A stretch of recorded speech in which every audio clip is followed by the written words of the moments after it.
सभी को नमस्ते। ओम का उच्चारण ओ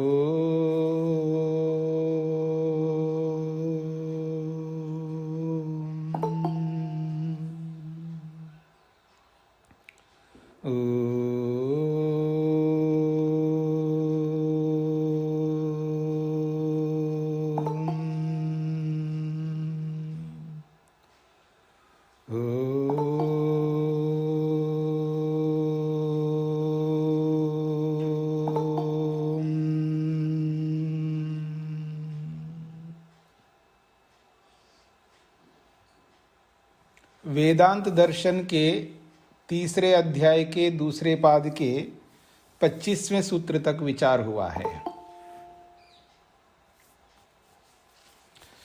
पिछले प्रसंग में बड़ा अच्छा प्रसंग था कि परमात्मा का प्रत्यक्ष कैसा होता है और कहाँ होता है। तो कहा है, वेद में और स्मृतियों में स्पष्ट कहा है, योग रीति से, योगाभ्यास के माध्यम से परमात्मा का प्रत्यक्षीकरण होता है समाधि में, और उस योग का बार बार अभ्यास करना होता है। बार बार अभ्यास करने का अभिप्राय है जब तक हमारी अविद्या समाप्त नहीं होती है, जब तक हम विवेक वैराग्य को उत्पन्न नहीं करते हैं, अथवा मैं ये कहूं जब तक अपनी अविद्या को रोक नहीं लेते हैं। समाधि जो प्राप्त होती है वो अविद्या को रोकने पर,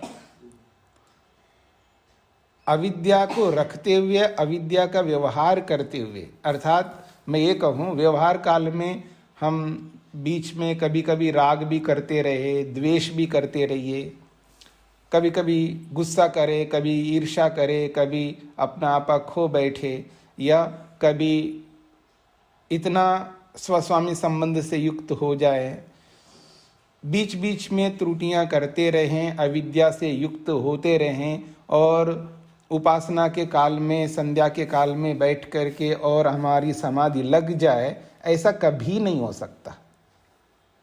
इस बात पर ध्यान दीजिएगा।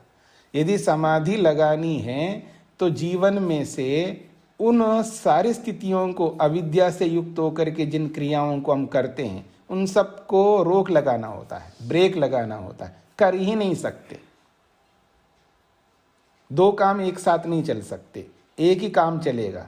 या तो राग द्वेष से युक्त रहो तो समाधि को भुला दो, और समाधि से युक्त हो जाओ तो राग द्वेष को भुला दो। दोनों में से एक को हटाना पड़ेगा, या तो समाधि को हटा दो या राग द्वेष को हटा दो, दोनों साथ नहीं चल सकते।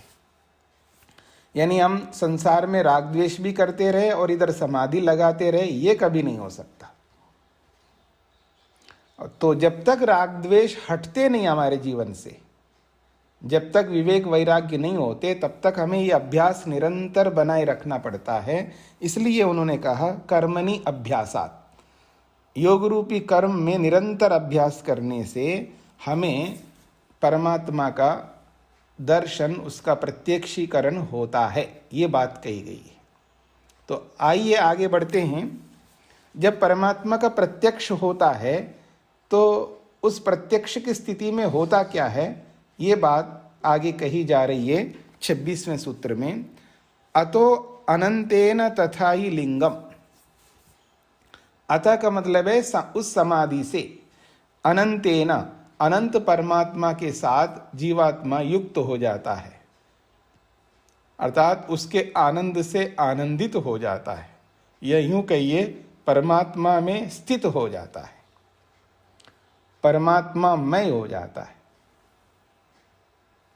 जैसे मैं कहूं, मान लीजिएगा आजकल जैसे कोई जन्मदिन बनाता है, वर्षगांठ बनाता है, विवाह वर्षगांठ, और सब लोगों को इनवाइट करता है, और आजकल की परंपरा में लोग केक काटते हैं, जो भी करते हैं, तो सब लोग इन्वॉल्व होकर के उसको सेलिब्रेट कर रहे होते हैं, उसको बना रहे होते हैं, उस जन्मदिन को या उस वर्षगांठ को।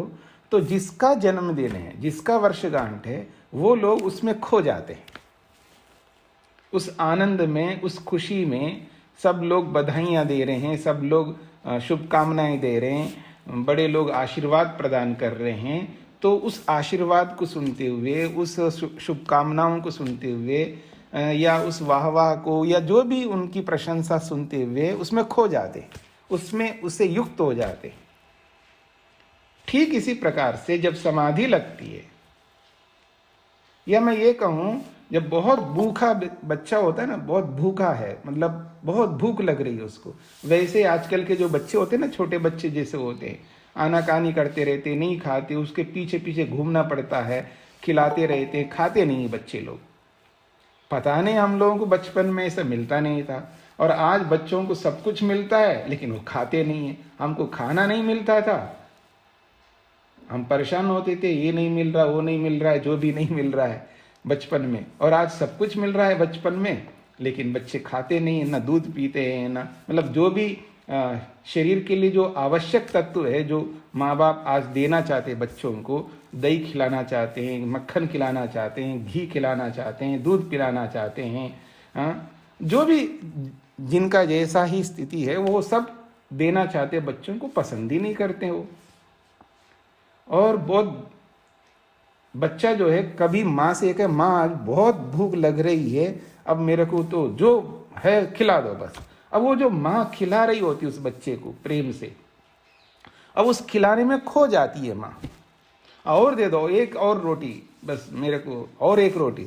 बड़े मुश्किल से आधी रोटी, एक रोटी खाने वाला बच्चा 2-3 रोटियां खा रहा हो और माँ खिला रही है उसको, तो उसमें खो गई माँ, उस खिलाने में खो गई है, उसको और कुछ नहीं सूझ रहा है उस माँ को, उसको बड़ी प्रसन्नता हो रही है, वो खिलाने में खो गई है। तो जैसे एक माँ बच्चे को खिलाने में खो जाती है, या हम किसी में ऐसे अपने आप को खो जाते उसके अंदर, यानी तादात्म्य कहते उसको। तादात्म्य का मतलब है उसके साथ इतना जुड़ जाते हैं और कुछ नहीं दिखता है हमको। यही स्थिति समाधि में होती है। तो यही कहना चाह रहे, अतो अनंतेन, उस अनंत परमात्मा के साथ में जीवात्मा जो है युक्त हो जाता है। तथा ही लिंगम, और ऐसा ही शास्त्र कहता है, शास्त्र भी ऐसा ही कहता है, श्रुति भी ऐसा ही कह रही है। पुनश्च अतो अस्मात् तादात्म्यस्य प्रकटीभावाद् अनंतेन परमात्मना सह जीवात्मा अवतिष्ठते इति शेषः। तो कहते हैं पुनश्च, फिर, अतः अर्थात अस्मात्, उस समाधि से, उस प्रत्यक्षीकरण से, तादात्म्यस्य अर्थात उस परमात्मा के साथ जुड़ करके, प्रकटी भावात, उस परमात्मा का प्रकटीकरण हो जाता है, उसका प्रत्यक्ष होता है, तब अनंतेन परमात्मना सह, उस अनंत परमात्मा के साथ में जीवात्मा अवतिष्ठते, जुड़ जाता है, उसी में रहता है, उसी में अपने आप को अनुभव कर रहा होता है, ऐसा समझना चाहिए। तथा ही लिंगम विद्यते प्रमाणम विद्यते, ऐसा ही शास्त्रों में प्रमाण है। परित्य भूतानि परित्य लोकान् परित्य सर्वा प्रदिशो दिशश्च उपस्थाय प्रथमजामृतस्य आत्मानम अभिसंविवेशः। यजुर्वेद का मंत्र है, और पीछे भी इसी वेदांत में अनेक बार ये प्रमाण आया है, और उपनिषदों में भी हमने बहुत बार इसको समझा है। परित्य भूतानि का मतलब भूतानि, सभी भूतों में परित्य, व्याप्त हो रहा है परमात्मा। परित्य का मतलब है व्याप्त हो रहा है, या व्याप्त हो करके, भूतों में व्याप्त हो करके। परित्य लोकान, सभी लोकों में व्याप्त हो करके। परित्य सर्वा प्रदिशो दिशश्च, सभी दिशा उपदिशा, सभी दिशा उपदिशाओं में परित्य परमात्मा व्याप्त हो रहा है। उपस्थाय करते हैं अपने अंदर स्थापित करके, अपने अंदर धारण कर रहा है परमात्मा। किसको? प्रथमजा अमृतस्य, जो प्रथम उत्पन्न जो महतत्व है, अथवा जो अमृत रूपी जो प्रकृति है, उसको परमात्मा अपने अंदर ही धारण किया हुआ है। अर्थात पूरी प्रकृति है किसमें? परमात्मा में है।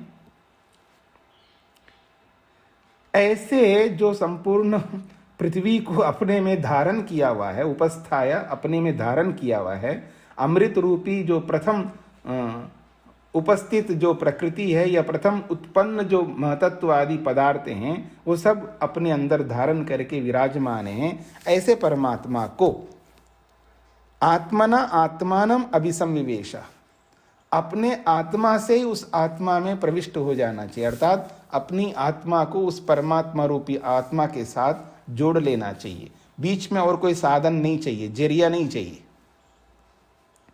मन नहीं चाहिए, बीच में इंद्रियां नहीं चाहिए, कुछ नहीं चाहिए। परमात्मा का दर्शन करने के लिए, परमात्मा का साक्षात्कार करने के लिए, परमात्मा का प्रत्यक्ष करने के लिए बीच में कोई साधन, कोई बिचौलिया नहीं चाहिए। संप्रज्ञात समाधि में क्या होता है, मन बिचौलिया होता है। वहां पर मन जो है सबका दर्शन कराता है, पंचमहाभूतों का। पहली समाधि जब लगती है संप्रज्ञात समाधि, उसमें पंचमहाभूतों का दर्शन होता है, तो मन दर्शन कराते। जैसे अभी मैं आंखों से आपका दर्शन कर रहा हूं, आप मेरा दर्शन कर रहे हैं, हम इंद्रियों से दर्शन करते हैं संपूर्ण ब्रह्मांड को। और समाधि में मन दर्शन कराता है पंचमहाभूतों को, जो दिखाई नहीं देते हैं, पृथ्वी जल अग्नि वायु आकाश, जो वो सूक्ष्म हैं, उनका दर्शन मन के माध्यम से होता है। तन्मात्राओं का भी दर्शन मन के माध्यम से होता है।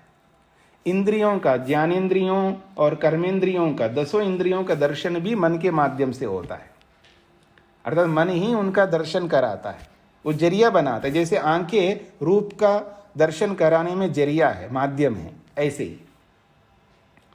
और मन का भी दर्शन करना है तो मन अपने आप का भी दर्शन करा देता है। जैसे दीपक जो होता है ना, दीपक दूसरे पदार्थों का दर्शन करा रहा है दीपक, और खुद का भी तो दर्शन कराएगा। हमें अंधकार में स्थित वस्तुओं का दर्शन करना है तो दीपक दर्शन करा रहा है वस्तुओं का, और स्वयं का भी दर्शन करा रहा है दीपक। तो ठीक इसी प्रकार से मन पंचमहाभूतों, तन्मात्राओं, ज्ञानेंद्रियों, कर्मेंद्रियों का दर्शन कराते हुए स्वयं का भी दर्शन करा रहा है, और अहंकार का भी दर्शन कराता है, महतत्व रूपी बुद्धि का भी दर्शन कराता है, सत्व रज तम इनका भी दर्शन कराता है मन ही। और तो और जीवात्मा स्वयं का, मैं का दर्शन करूंगा, मैं अपने आप का दर्शन करूंगा, स्वयं का प्रत्यक्ष करूंगा, वो भी मन के माध्यम से हम करते हैं। पर परमात्मा का दर्शन करना है तब शास्त्र कहता है आत्मा को देखने के लिए किसी साधन की जरूरत नहीं है। आपने उपनिषद में भी पढ़ा है, योग दर्शन में भी यही बात आती है। तो कह रहे हैं, वेद मंत्र भी कहता है आत्मना आत्मानम अभिसंविवेश, आत्मा से ही आत्मा में प्रविष्ट हो जाओ, अर्थात आत्मा के साथ आत्मा को जोड़ दो। यानी अपने आप को परमात्मा के साथ जोड़ लेता है समाधि में, तो परमात्मा के साथ युक्त होता है, परमात्मा में स्थित हो जाता है। योग दर्शन में भी आता है, जब समाधि लगती है तो क्या स्थिति होती है, तो कहते हैं तदा द्रष्टु स्वरूपे अवस्थानम, तदा द्रष्टु स्वरूपे अवस्थानम। तदा जब समाधि लगती है तब दृष्टा के स्वरूप में जीवात्मा की स्थिति हो जाती है, अर्थात जीवात्मा परमात्मा के साथ जुड़ जाता है। कोई ये ना समझे कि परमात्मा के साथ एकीभूत हो जाता है, परमात्मा में लय होता है, परमात्मा में मिल जाता है, ऐसा नहीं है। परमात्मा में मिलने का मतलब है कि परमात्मा में ऐड हो जाना, अर्थात परमात्मा की वृद्धि हो जाएगी। फिर जीवात्मा अब अलग है ना, हम लोग अलग है। जब समाधि में परमात्मा में लय हो जाएंगे अथवा मुक्ति में परमात्मा में लय हो जाएंगे तो परमात्मा में वृद्धि हो जाएगी। और पीछे हमने पढ़ा है वृद्धि और आरास परमात्मा में नहीं होते।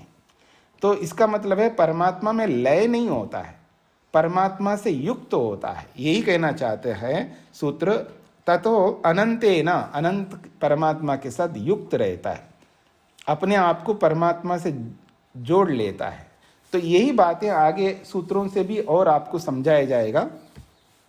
तो विभु आत्मानम मत्वा धीरो न सोचती, उस विभु आत्मा को मत्वा प्रत्यक्ष करके धीर व्यक्ति कभी शोकग्रस्त नहीं होता है। जब आत्मा का दर्शन कर लेता फिर उसको शोक नहीं होता है, वो परेशान नहीं रहता। याद रखना, आज हमारे जीवन में परेशानियां जो है अपने आप को या परमात्मा को ना जानने के कारण से। ये बात समझने का प्रयत्न पता नहीं हम कब कर लेंगे, जब हम माँ को, पिता को या पति को, पत्नी को, सास को, बहू को, विद्यार्थी को, गुरु को, हम एक दूसरे को देख करके हम परेशान रहते हैं, किसी न किसी रूप में दुखी रहते हैं, किसी न किसी अंश में हमें गिलवा शिकवा कुछ ना कुछ रहता है, यानी हमें नाराजगियां हैं, हम अपनी इच्छाओं को पूरा नहीं कर पाते उन लोगों से, हम जैसा चाहते हैं वैसा वो सामने वाले नहीं करते, जो हमारे अपने लोग हैं। जब वो नहीं करते हैं हमारे मुताबिक हमारी इच्छाओं के अनुरूप, वो 100% कभी नहीं कर सकते, इम्पॉसिबल है, यानी संभव नहीं है, असंभव है। फिर भी हमारे को ये अपेक्षा रहती है कि ये हमारे लिए करे, जैसा हम चाहते हैं वैसा करे। कैसे करेंगे जब इम्पॉसिबल है, असंभव है? ये कब समझ में आएगा हमें? तो कहते हैं जब अपने आप को देख लो तो समझ में आ जाएगा। जब स्वयं का दर्शन हो जाता है तब व्यक्ति को स्पष्ट हो जाता है मैं कैसा हूं। तो जब उसको प्रत्यक्ष हो जाता है तो फिर उसको कोई शोक नहीं होता है, फिर उसको कोई अपेक्षा नहीं रहती किसी से भी। ठीक है, नहीं रहती का मतलब है आप खिलाएंगे, पिलाएंगे, सुलाएंगे, सब ले लेंगे आपसे, जो जो सहयोग चाहिए ले लेंगे, पर अपेक्षा नहीं रखेंगे। आप करें, आपको करना चाहिए, आपको ही करना पड़ेगा, ये वाली स्थिति नहीं रहेगी। आप करते हैं तो लेंगे, नहीं करते तो कोई बात नहीं।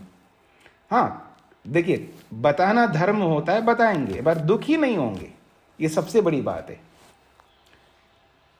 बताने का मतलब दुखी होकर के बताना ही नहीं होता है, बिना दुखी होकर के भी बताना होता है। ये जिस दिन हम सीख जाएंगे ना, उस दिन हम शोक से रहित हो जाएंगे। हम करते सारे यही काम है, लेकिन दुखी होकर के करते हैं, सबसे बड़ी समस्या हमारे जीवन में। करते यही सारे काम है, माँ बेटे को समझाती है या बेटा कभी माँ को भी समझाता है, या हम एक दूसरे को समझाते हैं, एक दूसरे से अपेक्षाओं की पूर्ति करना चाहते हैं, लेकिन दुखी होकर के, परेशान होकर के, हम अविद्या से युक्त होकर के ये काम कर रहे होते हैं, इसलिए शोक रहता है हमारे जीवन में। यही हमारे दुख का सबसे बड़ा कारण है। पर कहते हैं विभुम आत्मानं मत्वा, जब विभु परमात्मा को जब वो मनन कर लेता, अर्थात मत्वा दर्शन कर लेता है, जान लेता है, फिर वो धीर व्यक्ति, धैर्यवान व्यक्ति ना शोचती, वो कभी भी शोकग्रस्त नहीं होता है। संविशति आत्मना आत्मानम यह एवं वेदा, जो इस बात को इस प्रकार अच्छे ढंग से समझ लेता है कि मैं क्या हूं और परमात्मा क्या है, अथवा मैं क्या हूं और मेरे सामने वाले ये जो भी चाचा ताऊ या पति पत्नी या सास बहू या गुरु शिष्य जो भी है, ये एवं वेदा, जो व्यक्ति इनको इस प्रकार समझ लेता है, अपने आप को और सामने वालों को, तो कहते हैं संविशति आत्मना आत्मानम, तब वो अपने आप को परमात्मा में जोड़ लेता है। आत्मना, अपनी आत्मा से, स्वयं से, आत्मानम, उस परमात्मा में, संविशति, वो प्रवेश कर लेता है, अर्थात उसके साथ युक्त हो जाता है। अब मेरी ओर देखिएगा, एक प्रकाश दे रहा है और उसके साथ हम जुड़ जाते हैं तो हम भी प्रकाशवान हो जाते हैं। मतलब लाइट आ रहा है और वो इतना लाइट आ रहा है तो उस लाइट को हम लेकर के हम भी लाइट वाले बन जाते, प्रकाश वाले बन जाते। जैसे चंद्रमा है, चंद्रमा जब चमक रहा होता है वो सूर्य के प्रकाश से चमक रहा होता है, हम सबको पता है, तो वो भी प्रकाशवान हो जाता है, वो प्रकाशित हो रहा होता है। इसका यह मतलब नहीं है स्वयं प्रकाशवान है या स्वयं प्रकाश स्वरूप है, ऐसा नहीं है। तो ठीक इसी प्रकार हम भी परमात्मा में लय हो जाते हैं। अगर कोई कह भी दे तो इसको ऐसा मत समझना कि उसमें एक ही भूत हो गया, यानी अब परमात्मा और हम अलग नहीं हो गए, एक हो गए, ऐसा नहीं समझना। उसमें लय होना अगर कह भी दे कोई तो भी उसको ऐसे ही समझना, उससे हम युक्त हो गए, उससे जुड़ गए, ऐसे समझना। रहेंगे अलग अलग, उस जैसे बन गए ऐसे समझना है। लय का मतलब है परमात्मा जैसा बनना, न कि परमात्मा बनना।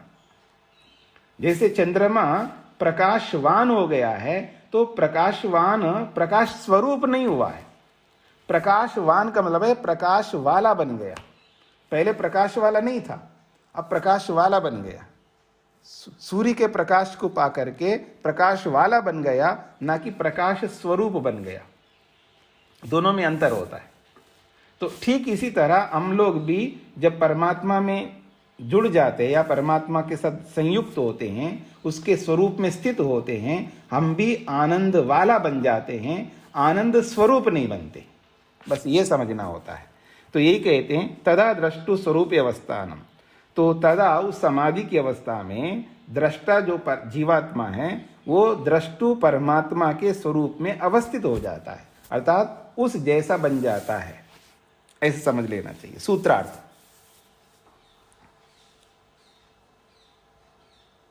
प्रत्यक्षीकरण के बाद जीवात्मा, प्रत्यक्षीकरण के बाद जीवात्मा, प्रत्यक्षीकरण के बाद जीवात्मा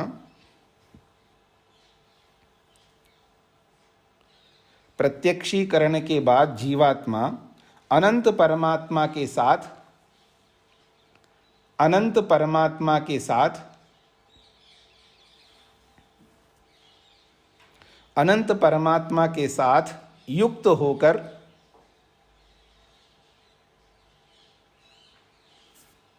अनंत परमात्मा के साथ युक्त होकर आनंद का उपभोग करता है, आनंद का उपभोग करता है या आनंद से युक्त होता है।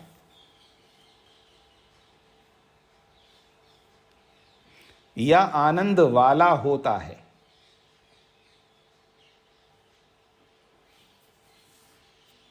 आनंद का उपभोग करता है, आनंद से युक्त होता है या आनंद वाला होता है।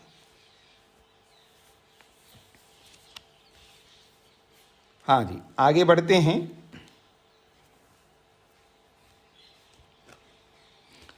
अब इसी स्थिति को आगे समझाया जाएगा आगे के कुछ सूत्रों में कि परमात्मा में लय हो गया ये भी शास्त्र कहता है और परमात्मा से अलग भी रहता ये भी शास्त्र कहता है।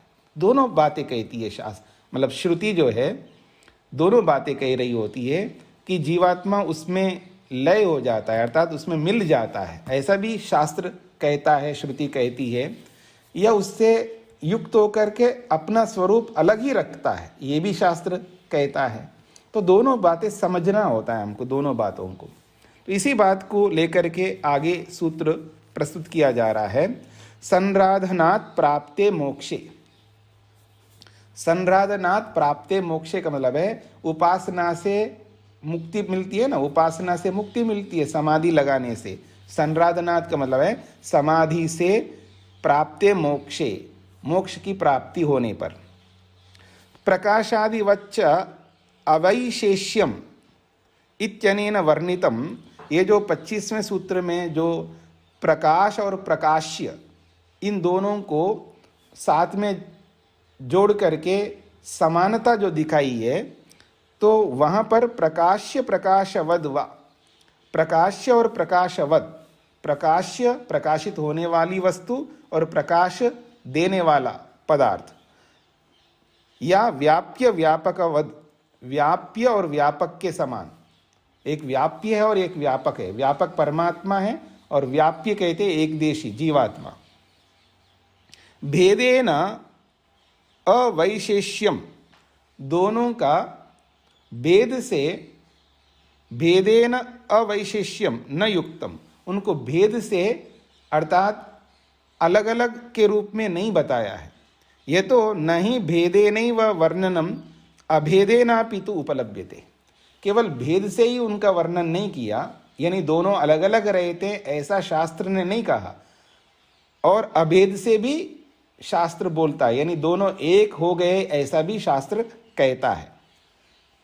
तस्मात्, इसीलिए हम कहना चाहते हैं उभय व्यपदेशात्तु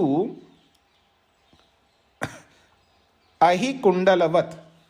उभय व्यपदेशात, उभय का मतलब होता है दोनों प्रकार का व्यपदेश वर्णन शास्त्र में होने से, यानी परमात्मा में लय होने की बात भी शास्त्र कह रहा है और दोनों अलग अलग रहते हैं, ये भी शास्त्र कह रहा है। तो उभय व्यपदेशात तू, दोनों प्रकार का वर्णन होने से, तो यानी दोनों प्रकार का वर्णन शास्त्र में है। जैसा कि अहि कुंडलवत, अहि कहते हैं सांप को और कुंडल कहते हैं उसकी कुंडली को। सांप जो है कुंडली मार करके बैठ जाता है, तो कुंडली और सांप कोई अलग अलग नहीं है ना, दोनों एक ही है। तो जैसे सांप और कुंडली एक ही है, ऐसे जीवात्मा और परमात्मा एक हो जाते हैं। और सांप जो है कैसा होता है जी? सांप, उसका स्वरूप क्या है? लंबा होता है सांप, लकड़ी की तरह लंबा होता है,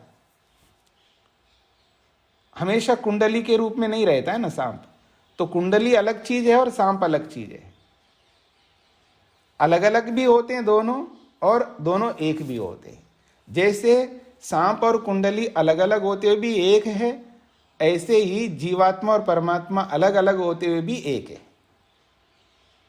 ऐसा यहां पर कहना चाहते हैं।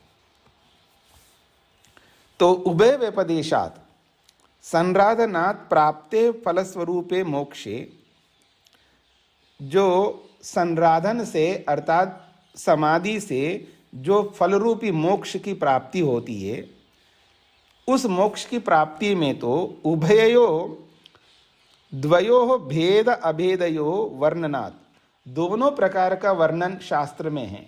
मतलब भेद के रूप में दोनों अलग अलग रहते हैं आत्मा परमात्मा मुक्ति में, और अभेद के रूप में एक ही भूत होकर के रहते हैं, ऐसा भी वर्णन शास्त्र में होने से जीवात्मा ब्रह्मणो भिन्नो अभिन्नश्च वर्तते, जीवात्मा परमात्मा से भिन्न भी है और अभिन्न भी है। तद यथा, जैसा कि परम ज्योति उपसंपद्य स्वेन रूपेण अभिनिष्पद्यते, परम ज्योति उपसंपद्य, परम ज्योति परमात्मा को प्राप्त होकर के जीवात्मा स्वेन रूपेण अभिनिष्पद्यते, अपने निज स्वरूप में आ जाता है। यहां अत्र स्वेन कथनात्तु ब्रह्मणो भिन्नत्वेन स्वरूपतो जीवात्मा मोक्षे अवतिष्ठते इति उक्तम। तो यहाँ पर परम ज्योति उपसंपद्य, परम ज्योति परमात्मा को प्राप्त हो करके स्वेन रूपेण, अपने निज स्वरूप में जीवात्मा अभिनिष्पद्यते, प्रकट होता है। अभी हम लोग शरीर में रहते अपने निज स्वरूप में प्रकट नहीं है, याद रखना, मेरी बात को समझने का प्रयत्न करिए। जब तक हम शरीर में रहते हैं तो हम अपने निज स्वरूप में प्रकट नहीं रहते। हम क्या मानते हैं अपने आप को? क्या मानते हैं? दर्पण के सामने खड़े होकर के क्या मानते हैं? वही मानते हैं। दर्पण के सामने खड़े होकर के अपने शरीर को देख करके क्या मानते हैं हम लोग? हाँ, ठीक ठाक दिखाई दे रहा हूँ, हाँ ठीक है, टोपी ठीक रखा है, हाँ ठीक है, मैं ठीक लग रहा हूँ, ठीक है जी, हाँ मतलब हाँ मेरे बाल ठीक, मेरे बाल नहीं, मैं ठीक दिख रहा हूँ, हाँ मैं ठीक दिख रहा हूँ। तो मैं और शरीर को अलग नहीं देख रहे होते दर्पण के सामने। तो जैसे शरीर को और मैं को अलग नहीं देखते हैं, ठीक इसी तरह व्यवहार में शरीर को और आत्मा को अलग नहीं समझ पाते। ये है हमारी वृत्ति, ये हमारा विचार मन का, ये मन की वृत्ति कहलाती है, ये प्रत्यक्ष वृत्ति हमारी। तो जब तक अविद्या रहती तब तक हम ऐसे ही मानते। ये कहने की बात है ऊपर ऊपर से, जैसे होता है ना अंदर कुछ बाहर कुछ, ऊपर से हाँ जी बिल्कुल शरीर मेरा शरीर है, मैं अलग हूं, शरीर अलग है, ये तो कहने वाली बात है। मतलब ये छोटे बच्चे को कहने वाली बात है। जैसे किसी छोटे बच्चे को बोलते हैं ना, नहीं बेटा कुछ नहीं है, कुछ नहीं है, कुछ नहीं होता है, खुद डर रहे होते अंदर से, अंदर डर रहे हैं हम लोग, लेकिन बच्चे के ऊपर नहीं बेटा बिल्कुल नहीं डरना, कोई बात नहीं, बिल्कुल नहीं डरना है, और अंदर से खुद डर रहे हैं। तो कहने का अभिप्राय है हम अंदर से तो ये मानते हैं मैं और शरीर एक है, लेकिन बोलने के लिए किसी को बोल देते देखो जी मरना तो सबको है, और लेकिन अंदर क्या है, मैं नहीं मरना चाहता। अंदर क्या है, मैं मरना नहीं चाहता, लेकिन ऊपर से क्या बोले, देखो जी मरना तो सबको है, सबको है ना, चलो मेरे साथ मरने चलो। अगर किसी को मैं बोलूं मरना सबको है ना, तो चलो जी मेरे साथ मरने चलते हैं, नहीं मेरे को नहीं मरना है। हाँ अब तो कोई शाना हो गए हो तो अलग बात है, नहीं जी अभी नहीं मरना है ये कह सकते हैं, मेरे को अभी नहीं मरना ये कह सकते हैं। और ये बात हमेशा कहते रहेंगे अभी नहीं मरना, आखिर कभी तो मरना ही होगा ना। तो कहने का भी मतलब अभिप्राय है, अंदर हमारे ये रहता है कि मैं मरना नहीं चाहता हूं, ये रहता है। ऊपर से भले हम बोल देंगे कि मरना तो एक दिन सभी को है जी, लेकिन प्रवृत्ति क्या होती है हमारी, नहीं मरना ये प्रवृत्ति होती है, मैं ना मरूं ये प्रवृत्ति होती है। अथवा थोड़ा सा समझदार हो जाए तो अभी नहीं मरना ये प्रवृत्ति होती है। इसका मतलब प्रवृत्ति हमारी उल्टी है, अलग है, सोच से अलग है, बोली से अलग है। ये आज हमारी स्थिति है। और जब मुक्ति में चले जाते हैं तो वहां एक स्थिति रहती है, अपने स्वरूप को हम समझ जाते हैं कि मैं तो ऐसा हूं, कभी नहीं मरता। वहां दो प्रकार का विचार नहीं होता है, एक ही विचार होता है, क्योंकि अविद्या नहीं है। यहां अविद्या है, इसलिए दुगला व्यवहार करते हम लोग, दो प्रकार के व्यवहार करते हैं यहां पर। तो कह रहे हैं जब परम ज्योति उपसंपद्या, जब परम ज्योति परमात्मा को प्राप्त कर लेते हैं, चाहे शरीर में रहते हो, समाधि में हो या मुक्ति में हो, तो स्वेन रूपेण अभिनिष्पद्यते, अपने निज स्वरूप को पहचानता, मैं ऐसा हूं, यानी अपने आप को अलग अनुभव करता है परमात्मा से, समाधि में भी और मुक्ति में भी। तो इस वचन में भिन्नता दिखाई दे रहा है, परमात्मा और जीवात्मा का भिन्नत्व को प्रतिपादित कर रहा है, वर्णन कर रहा है ये वचन। ये बात कही यहां पर। अब अगली बात कही जा रही है, अथ अकामयमानो यो अकामः निष्कामः आप्तकामः आत्मकामो न तस्य प्राण उत्क्रामन्ति ब्रह्मैव सन् ब्रह्मप्येति। यह बृहदारण्यक का है और ऊपर वाला छांदोग्य का था। अब कहते हैं अथ अकामयमान, अब व्यक्ति की सारी इच्छाएं जब समाप्त हो जाती है ना, सारी इच्छाओं का समापन होना, सारी इच्छाएं समाप्त हो जाती है, ये छोटी मोटी बात नहीं, बहुत बड़ी बात है। जब परमात्मा का दर्शन कर लेता है जीवात्मा, तब उसको और कोई इच्छा नहीं होती है, कोई तमन्ना नहीं होती, कोई अभिलाषा नहीं होती है। अजी अभी बेटे का एग्ज़ाम अभी बाकी है, अभी बिजनेस अभी स्थापित नहीं हो गया है, अब मकान बन नहीं पाया है, अभी ये नहीं हो पाया है, अब वो नहीं हो, कोई कामना नहीं रहती है, सारी कामनाएं समाप्त हो जाती है। इसलिए कहते हैं अतः अकामयमानः, जब कामना रहित हो जाता है। यो अकामः, जो कामना रहित है, अर्थात निष्काम, अब निष्कामी बन जाता है। आप्तकाम, सभी कामनाओं को पूरा कर लेता है। अब भगवान मिल गए तो और क्या कामना बची है उसकी। प्राप्तम प्रापनीयम, जो पाना था सो पा लिया, इसलिए कहते हैं आप्तकाम, वो प्राप्त कामना वाला होता है, इसलिए आत्मा कामा कहते हैं। आत्मा को ही पाने की कामना है और वही भी मिल गया। जिसको पाने की कामना है वही मिल गया, अब क्या बाकी बच गया, इसलिए कहते हैं वो आप्त काम है, अर्थात आत्मा काम, आत्मा को उसने प्राप्त कर लिया है। न तस्य प्राण उत्क्रामंती, अब उसके प्राण उत्क्रमण नहीं करते, अर्थात उसके प्राण अगले शरीर को धारण करने के लिए नहीं निकलते शरीर से, याद रखना। वो कहते हैं न तस्य प्राण उत्क्रामंती, उसके प्राण यानी उसकी इंद्रियां जो है अगले शरीर को पाने के लिए उत्क्रमण, शरीर को छोड़ करके नहीं जा रही होती है। ब्रह्मई वसन, वो ब्रह्म हो जाता है। ब्रह्मई वसन अर्थात वो ब्रह्म हो करके, अर्थात महान हो जाता है ना, समाधिस्थ हो गया है, अविद्या को समाप्त कर दिया है, वो छोटा आदमी नहीं रहा ना, बहुत बड़ा हो गया। तो ब्रह्म एव सन ब्रह्म अप्येति, फिर वो ब्रह्म को प्राप्त होता है। तो ब्रह्म अप्येति का मतलब है ब्रह्म में लीन हो जाता है, इसका ये अर्थ होता है। ब्रह्म एव सन, वो ब्रह्म बन करके ब्रह्म अप्येति, ब्रह्म में विलीन होता है। अत्र ब्रह्मणि जीवो अप्येति तु अभेदेन वर्ण्यते, और यहाँ पर परमात्मा में, ब्रह्म में जीवात्मा अप्येति विलीन होता है, तो अभेदेन वर्ण्यते, यहाँ पर अभेद रूप से वर्णन किया जा रहा है इस वचन के आधार पर। इत्थम भेद अभेद कथनात्, इस प्रकार से शास्त्रों में दोनों ही प्रकार के कथन होने से भेद के रूप में भी कथन आता है और अभेद के रूप में भी कथन आता है। तो सांगत्यम, इन दोनों की जो संगति है, दोनों का साथ होना है ना, भेद के रूप में और अभेद के रूप में, अहि कुंडलवत भवितुमर्हति, ये सांप के कुंडली के समान होता है।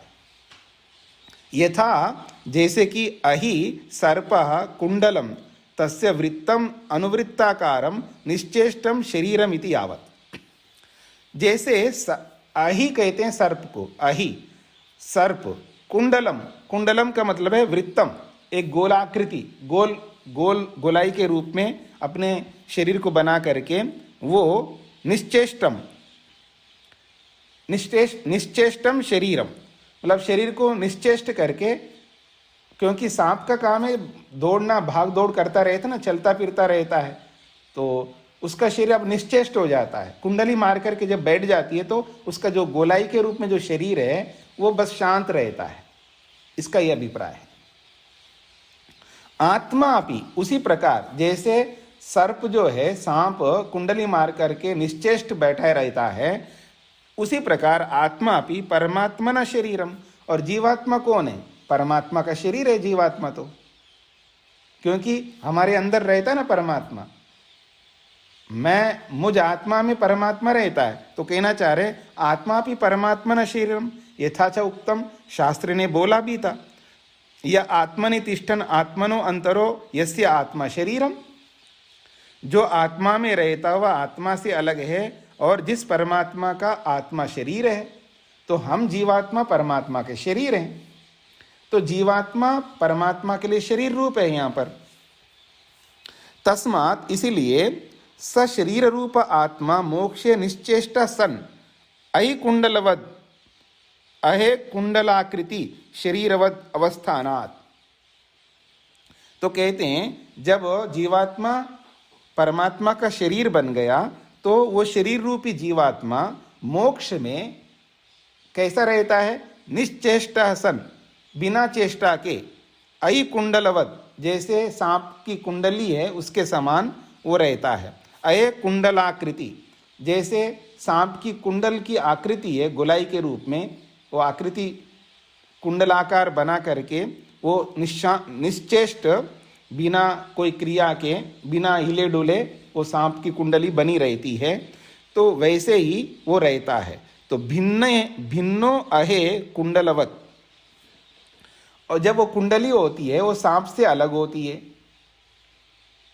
भिन्नो अहे कुंडलवत, सांप के जो कुंडली है, गोलाई है, वो अलग होती है, क्योंकि कुंडली जो है सांप का स्वरूप नहीं होता है ना, सांप तो लंबा होता है और कुंडली अलग है, तो सांप से अलग है वो कुंडली। जब तक कुंडली मार के बैठता है सांप, तो कुंडली और सांप का स्वरूप है लंबा होना, लंबा रहना। सांप का मतलब है सर्प, लंबा रहता है, उसका जो वास्तविक स्वरूप है लंबायमान है। अब वो कुंडली मार करके बैठा है तो वो कुंडली सांप के स्वरूप से अलग स्थिति है, तो भिन्न है, कुंडली अलग है, सर्प अलग है, ऐसा समझना चाहिए। निश्चेष्टनाद अभिन्न अहे कुंडलम इवा, और जब वो निश्चेष्ट रहता है अर्थात बिना क्रिया के, बिना हिले डुले रहता है, ये बात अभिन्नता को दर्शा रहा है। कुंडली शब्द जो है भिन्नता को दर्शा रहा है, और निश्चेष्ट रहना, बिना क्रिया किए रहना, ये अभिन्नता को दर्शा रहा है। नई कुंडलम अहे भिन्नम दृश्यते, कुंडली जो है वो सांप से अलग तो दिखता नहीं है, कुंडली अलग रहता हो और सांप अलग रहता हो ऐसा भी नहीं है, तो उस रूप में देखेंगे तो अभिन्न है, और क्रिया की दृष्टि से देखेंगे तो वो अलग अलग है, क्योंकि सांप तो क्रिया करता है, चलता फिरता रहता है। अब वहाँ तो कुंडली मार करके निश्चेष्ट बैठा है, तो कुंडली अलग है, सांप अलग है, तो वहाँ जब क्रिया के रूप में देखेंगे तो अलग अलग है, और निश्चेष्ट के रूप में देखेंगे एक ही है। तद्वत अत्रापि, उसी के समान यहाँ पर भी उत्प्रेक्षा, ऐसा ही हुआ कर लेना चाहिए परमात्मा के साथ जीवात्मा का। मुख्य भेदवादी नाम, ये मुख्य अभेदवादी नाम, जो जीवात्मा को परमात्मा, जीवात्मा और परमात्मा को जो अभेद मानते, जो लोग, जो अद्वैतवादी है, जीवात्मा और परमात्मा को एक ही मानते हैं, वो लोग इसको मुख्य रूप में मानते हैं। सांप की कुंडली के समान जीवात्मा परमात्मा है, अर्थात जीवात्मा परमात्मा अलग अलग नहीं है, ऐसा वो मानते हैं। और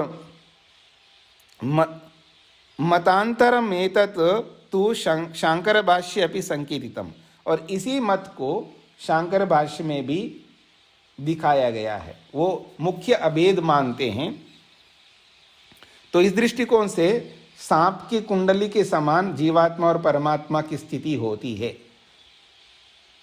ऐसा सूत्र कहता है। सूत्रार्थ पहले लिख लीजिएगा। जीवात्मा परमात्मा से भिन्न और अभिन्न, जीवात्मा परमात्मा से भिन्न और अभिन्न, जीवात्मा परमात्मा से भिन्न और अभिन्न दोनों प्रकार से होता है।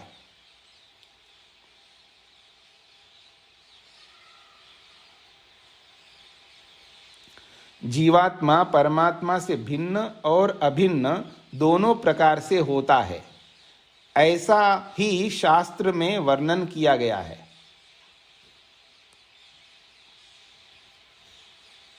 ऐसा ही शास्त्र में वर्णन किया गया है। यह किया जाता है ऐसा भी लिख सकते हैं, कोई अंतर नहीं है। ऐसा ही शास्त्र में वर्णन किया जाता है। ऐसा ही शास्त्र में वर्णन किया जाता है, जैसे सर्प की कुंडली, जैसे सर्प की कुंडली के समान, ऐसा भी कह सकते हैं। जैसे सर्प की कुंडली,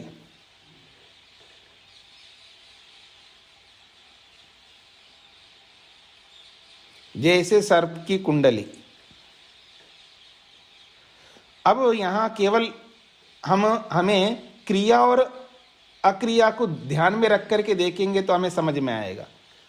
इसमें भ्रांति नहीं लानी है अपने मन में। ओम स्वामी जी नमस्ते। उत्प्रेक्षा माने क्या होता है? उत्प्रेक्षा मतलब ऊहा, हुआ कर लेनी चाहिए, मान लेना चाहिए। नहीं, मान लेना नहीं, ऊहा कर लेना।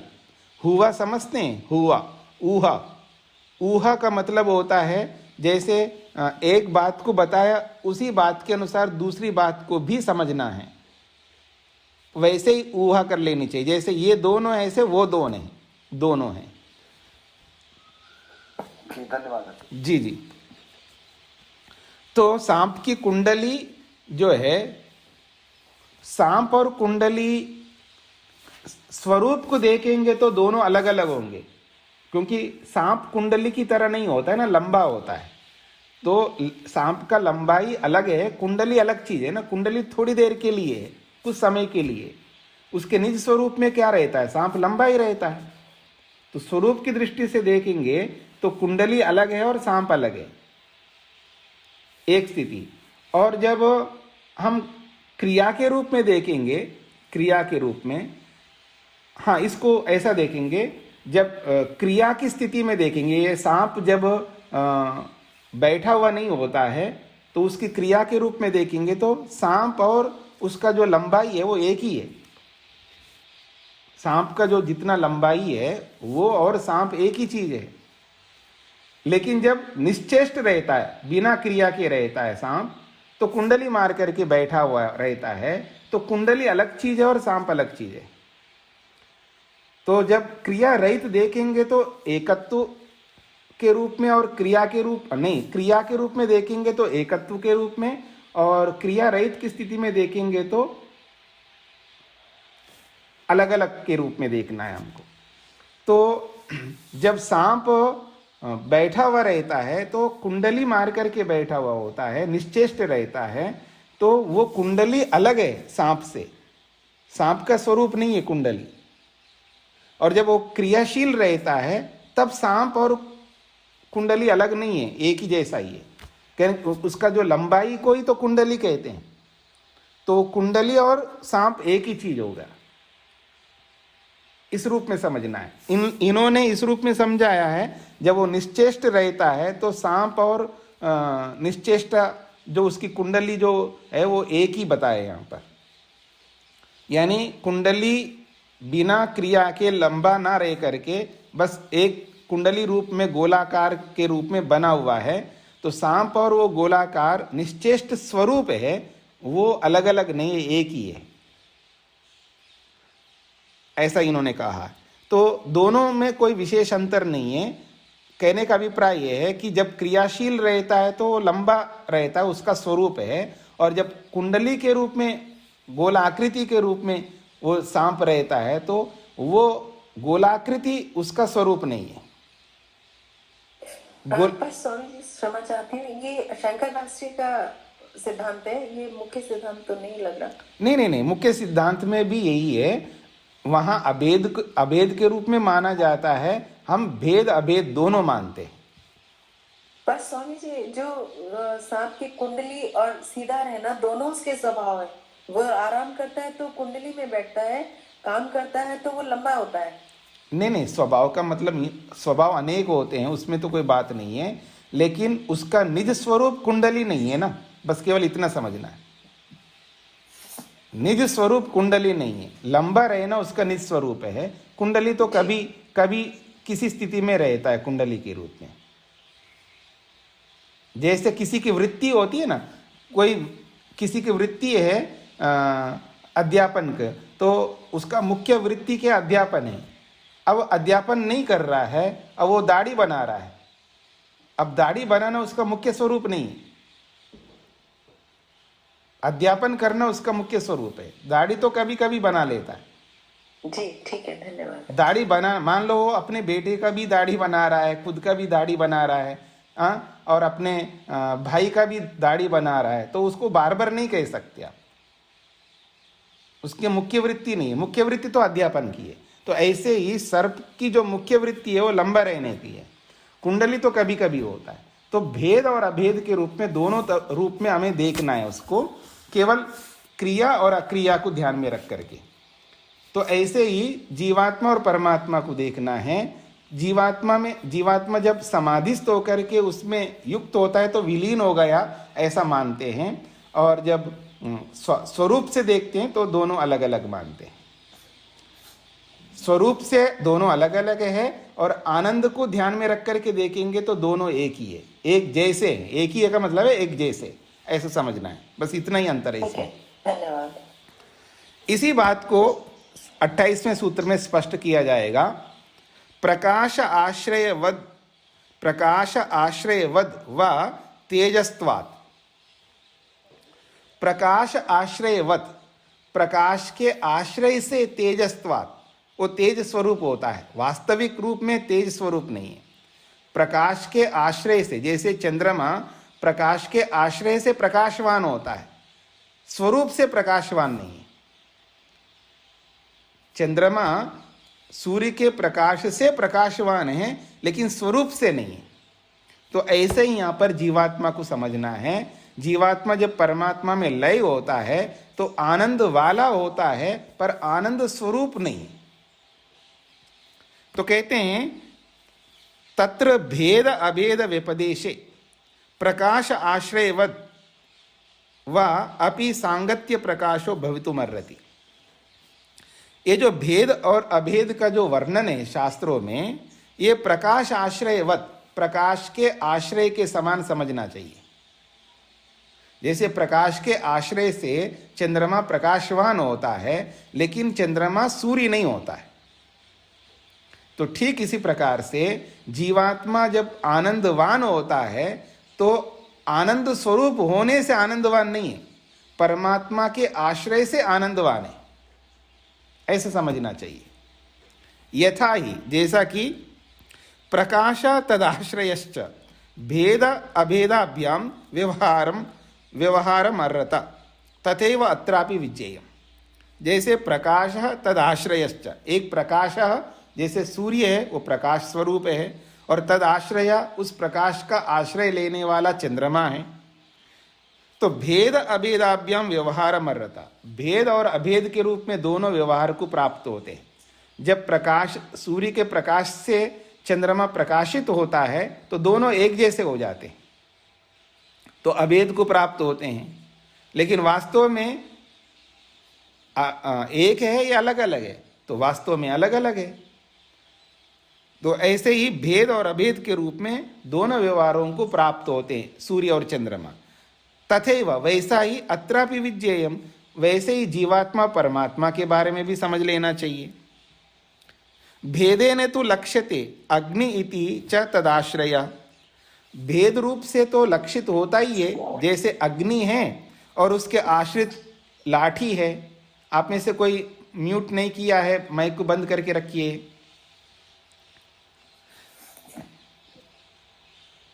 जैसे अग्नि और उसका आश्रय लाठी है, दग्ध काष्टम, वो भी लाठी जो है अग्नि में पड़ करके वो भी जल रही है, लकड़ी, तो दोनों एक हो गए, दोनों अग्नि रूप हो गए। ठीक है जी, अग्नि में लकड़ी डाल दो तो वो भी जल गई लकड़ी, तो वो भी अग्नि रूप, अग्नि के रूप में दिखाई दे रही है लकड़ी। यद्वा, अथवा दूसरा उदाहरण देते, अग्नौ प्रक्षिप्तम लोहम सुवर्णम वा पृथक पृथक स्वरूपतो वर्ण्यते, अग्नि में लोहे को डाल दो या अग्नि में सुवर्ण को, सोने को डाल दो, पृथक पृथक स्वरूपतो वर्ण्यते, लोहा अलग है और अग्नि अलग है, वैसे तो हम दोनों को अलग अलग मानते हैं।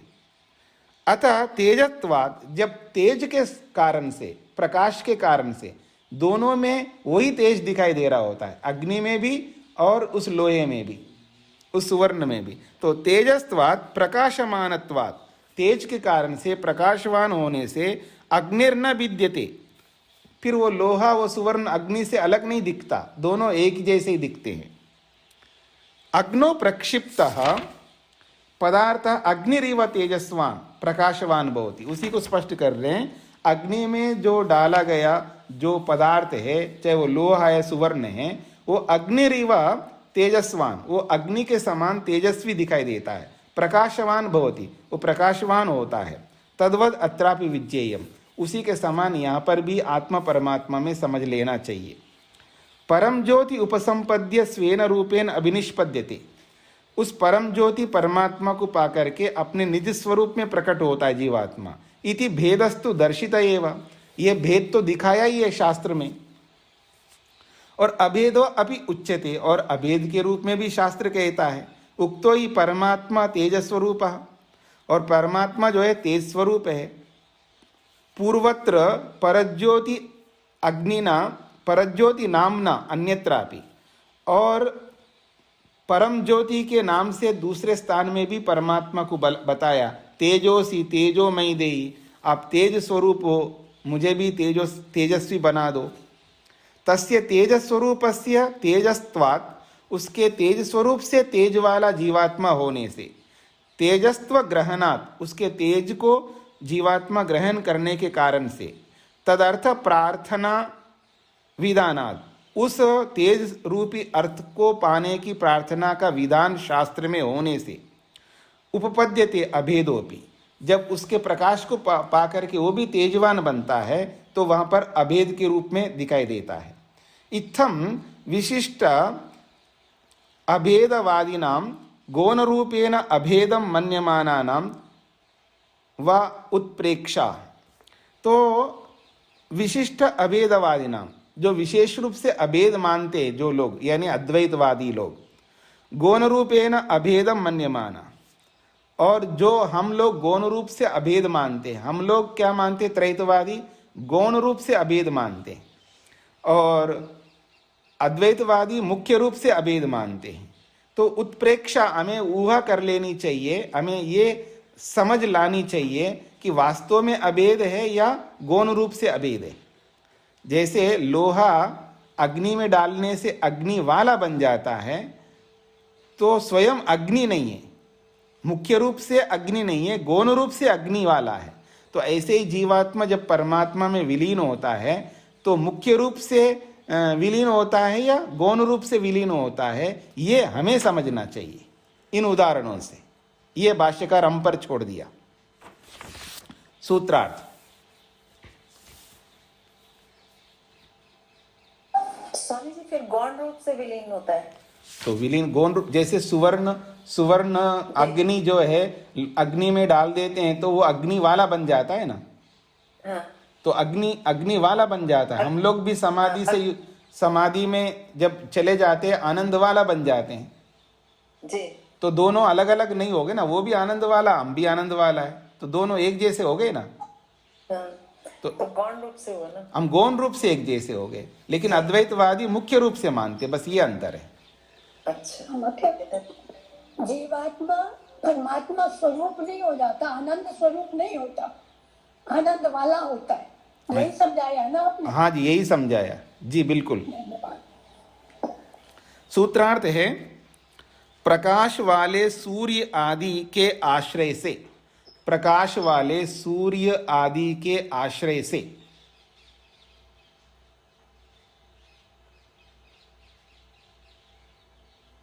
प्रकाश वाले सूर्य आदि के आश्रय से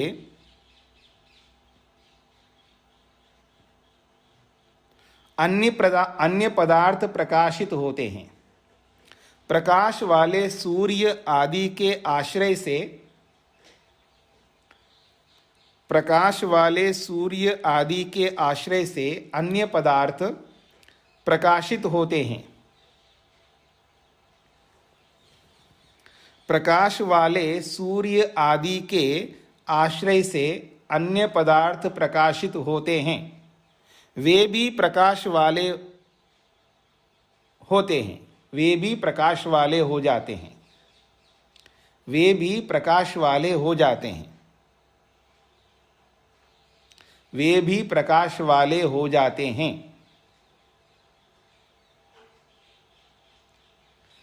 परंतु इतने मात्र से, परंतु इतने मात्र से,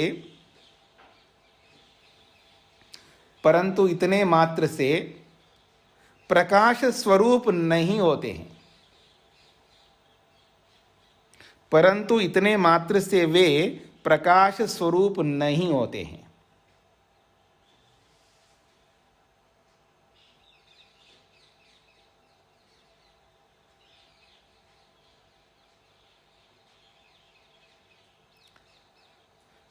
प्रकाश वाले सूर्य आदि के आश्रय से प्रकाशित, प्रकाश वाले सूर्य आदि के आश्रय से अन्य पदार्थ प्रकाशित होते हैं, वे भी प्रकाश वाले हो जाते हैं, परंतु इतने मात्र से प्रकाश स्वरूप नहीं होते।